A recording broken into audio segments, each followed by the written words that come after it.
Hey, hey, hey. Time for the Out of This World story from our space. If you don't have the capacity to give someone your all in a relationship, then you don't deserve to be in a relationship. How can we show up for others when we can't even show up for ourselves? Today on our space, it's just your typical teenage dirtbag. Ex-girlfriend, female 19, lies about being raped to cheat and manipulates everyone in her life. Gets pissed when I, male 20, show everyone her true colors. Long post. TW for mentions of rape and suicide. Woke up to this gem today.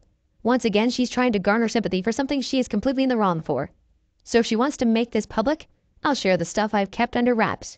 I'll call her M for this post, but if you want context to why this was posted, check this, as she just deleted her account. This was meant to be posted in r/mildly infuriating, where she posted about me and her mother, but it was removed.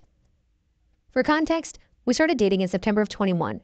Typical teenage romance, first kiss, spent every second we could with each other, both wanted a life with each other, eventually moved in together during December of 2022.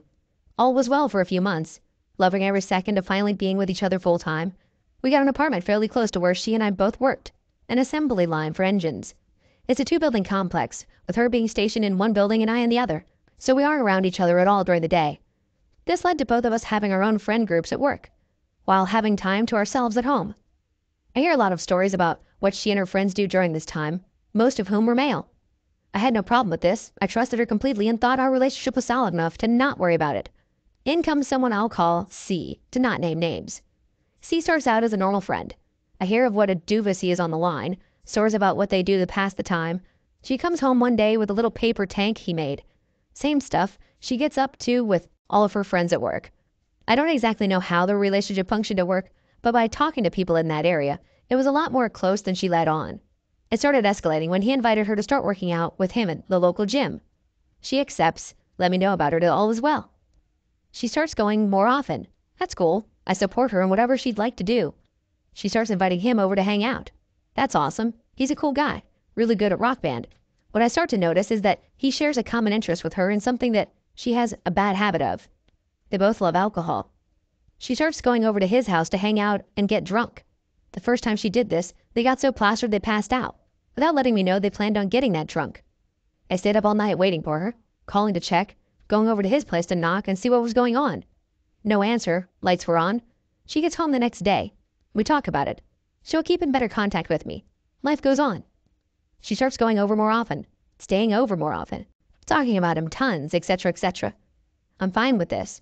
I'm jealous, sure, but I trust her, and I truly am happy she has someone to hang with, as I'm not much of a drinker myself.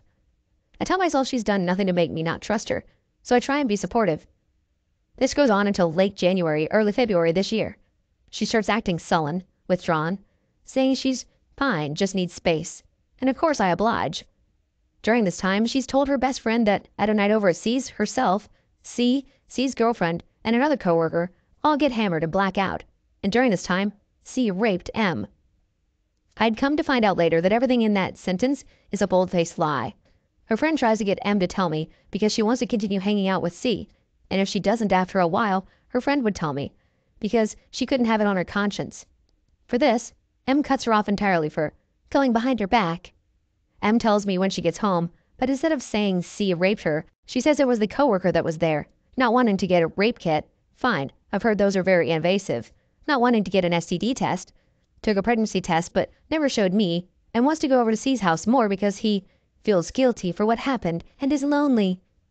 This goes on for a few weeks, her being extremely withdrawn and asking for space and spending every chance she gets at C's. Until one day, says she needs space and goes over to C's for what she says will be 2 weeks. She says the passion has gone out of our relationship, even though she asked for space, and she needs time for herself. I ask her if she has feelings for C, and she promised he's like a brother to her. And as for the image linked to this, she tells her mom she's staying with a female coworker. The 2 weeks turns into 3 months. I give her the space she needs and I don't contact her for the first week or so. But communication eventually start up again. I tell her good morning and good night, check up on her from time to time, and just try to be there for her. She keeps saying she just needs space, and that I'm still the person she loves. It seems like every night she's getting drunk, she's starting smoking again, and I learned after all of this, she starts using pills again too. Some nights she gets hammered enough to send a breakup text, but walks it back the next morning. The next time I see her is in the middle of the night at the end of the 3 months. Not because she was ready and wanted to see me, but because she got pissed at C, thus resuming her at the house again, but still going to C's every chance she gets. And through all of this, I trust her. I tell myself she hasn't done anything to not be trusted. I ask if she has feelings for him, and she still says no, despite her going out on dates with him to museums and dine-in plays, which she frames as class projects for his college. Throughout all of this, I trust her. It starts to end one day after she gets home from C's. We go to get groceries together, pick up her prescription, stop by Tractor Supply to get cat litter and some plants for her garden on our balcony. She's about to leave to bring C's laundry to him, because she does that at our place, when I have the bright idea to check her phone. I open her messages with C.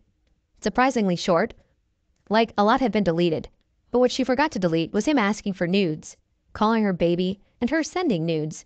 I confront her, she gets quiet and leaves. We come home and she acts sad as I ask her why. She says she wants to feel pretty and wanted, and that her and C are entirely platonic. She leaves that night. I text the next morning asking to make it work. Despite everything, I still love her. She says she wants to, but is just her usual withdrawn self. No attempt to engage or do anything, like a kid who's in their own head waiting for whatever is happening in front of them to be over. She tries for a couple of days before we talk. She thinks it's best to break up. She's not in the right headspace for a relationship. If it's meant to be, we'll meet again in the future. And she's moving in with C. I say, if that's really what you want, all right, thank you for trying. Her stuff was moved out that day while I'm at my dad's. I come home to a half-empty apartment, and I cry when I see her dresser is gone. This goes on for a while. I'm sad and lonely at what's now my place. There's still some of her stuff here, as well as her cat, because C's place is smaller and doesn't allow animals. She comes by about a month later to finalize things and grab some things she left. But after she leaves, I notice something she chose to leave behind. Her old phone. Her old phone that is still logged into her Samsung account. Her old phone that is still logged into her Samsung account that can sync her current phone to this one. And this one thing opened my eyes to so much. I love you texts between her and C the day after she moves out, after she said they were platonic, as well as a myriad of other things saying they were in a relationship and had been for quite a while. There's more that calls our relationship into question that I found, but it's personal enough to leave out here. Also in the texts is what happened at a trip to the beach after she had left my place, where she and C had gotten into an argument and M had tried to kill herself. Given her history of self-harm and attempts at suicide, I tell her mother, the only person I can think of that she hasn't cut ties with and has any chance of getting through to her. Myself, M's former best friend from earlier, and her mom, stepdad, and one of her brothers meet up to have a lunch and compare stories. None of them match. M told her mom that she moved in with a female coworker and got the same story about how the coworker raped her. M told her friend that there was no C's girlfriend or coworker there. It was just M and C, and that C had raped her. I show her mom everything I have in text, both from M's phone and mine, including the text where M talked about her mom. At the end of this meeting, we all are both pissed and worried. After all of this, I had just asked M through text one more time what really happened. I still don't know to the extent of her and C's relationship, but the gist of it is they started talking when they started going to the gym together. They got drunk one night and screwed. She felt guilty, tried to say it was rape, but still wanted to be with him, and it escalated to a full-scale relationship. She resisted telling me all of this at first, trying to blow me off and say she'll block me, but I got the answers I needed. I screenshot the combo and sent it to her mom, and try and move on. At this point, everyone is done with her. All of her former friends have blocked her, her mother wants nothing to do with C, M talked crap on her mom all throughout our relationship, which I always found odd, given how much M confided in her and wanted to see her. I showed her the text that I had of M crap talking her mom, as well as a recent comment on a post of this sub saying the worst thing her mom ever said to her, which is what the image in this post is referencing. After M found out, she called her mom to scream at her, to comment on what she said in the post. I've never used anything against her or her siblings, just told what I know to her family. I checked up on her account here a day or two ago and found the aforementioned post about her mom, as well as a comment on people who have cheated, why, where she goes into another pity party for herself. This is just another thing in the long line of times she's blamed other people for her problems. Sorry for the long post. Most of this was therapeutic for me. I've had this on my chest for a long time. I don't doubt that there was points I was an a-hole or a stalker in her words, but I got the answers and the closure I needed. M, thank you for the greatest year and a half of my life, as well as the greatest hurt I've ever felt. I hope you wake up and see the person you've become. And to all the people in the comments on her post, specifically the one who says they wish her mom and ex see this and realize the idiots they are, I saw it, and she is a bold-faced liar. Update. She deleted her comments about her admitting to cheating. And here's some screenshots.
Wow.